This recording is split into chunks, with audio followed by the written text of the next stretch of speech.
ইদানিং সোশ্যাল মিডিয়াতে খুব বেশি বেশি গুজব ছড়ানো হচ্ছে তারেক রহমান সাহেবকে নিয়ে।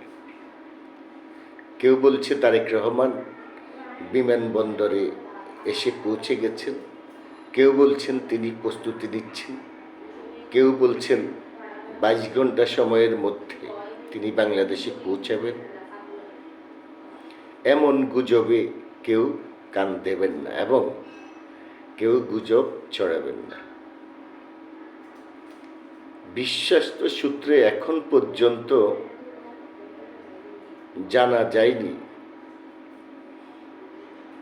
যে তারেক রহমান তিনি প্রস্তুতি নিচ্ছেন, বিমানবন্দরে এসেছেন কিংবা আসতেছেন।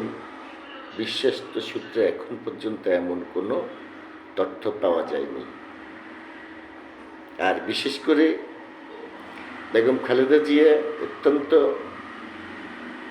আশঙ্কাজনক অবস্থায় আছেন। দেশের মানুষ ওনার জন্য দোয়া করছেন। আমরা সবাই চাই আল্লাহ পাক ওনাকে সুস্থ করে দিন এবং ওনাকে হায়াত দারাজ করুন।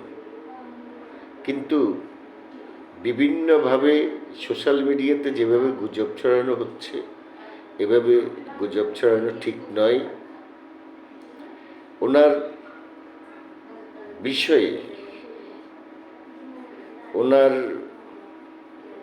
অবস্থার বিষয়ে যদি কোনো সঠিক তথ্য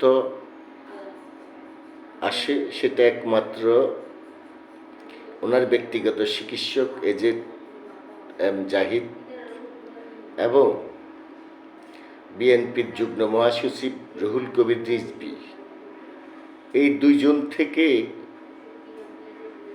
সঠিক তথ্য পাওয়া যাবে। ওনারা যে দিক নির্দেশনামূলক কথা বলবে সেটাই হবে সঠিক। অন্যথায় অন্য কোনো গুজবে কান দেবেন না, গুজব ছড়াবেন না। বিশেষ করে তারেক রহমান এবং বেগম খালেদা জিয়ার বিষয়ে না জেনে না বুঝে আশা করছি কোনো গুজব ছড়াবেন না, গুজবে কান দিবেন না।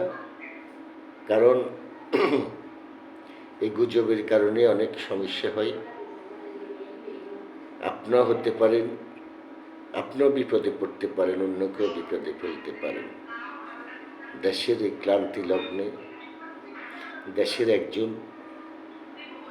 সর্বোচ্চ গুরুত্বপূর্ণ ব্যক্তি, তিনি তিনবারের প্রধানমন্ত্রী, সাবেক রাষ্ট্রপতির সহধর্মিণী, স্বাধীনতার ঘোষকের সহধর্মিণী, বিএনপির চেয়ারম্যান বেগম খালেদা জিয়া। দেশের সাধারণ মানুষ বলছে তিনি আপসহীন নেত্রী। অতএব ওনার বিষয়গুলো নিয়ে আমি মনে করছি গুজব ছড়ানো ঠিক হচ্ছে না এবং গুজবে কান দেবেন না। সবাই ভালো থাকবেন। আল্লাহ হাফিজ। আসসালাম।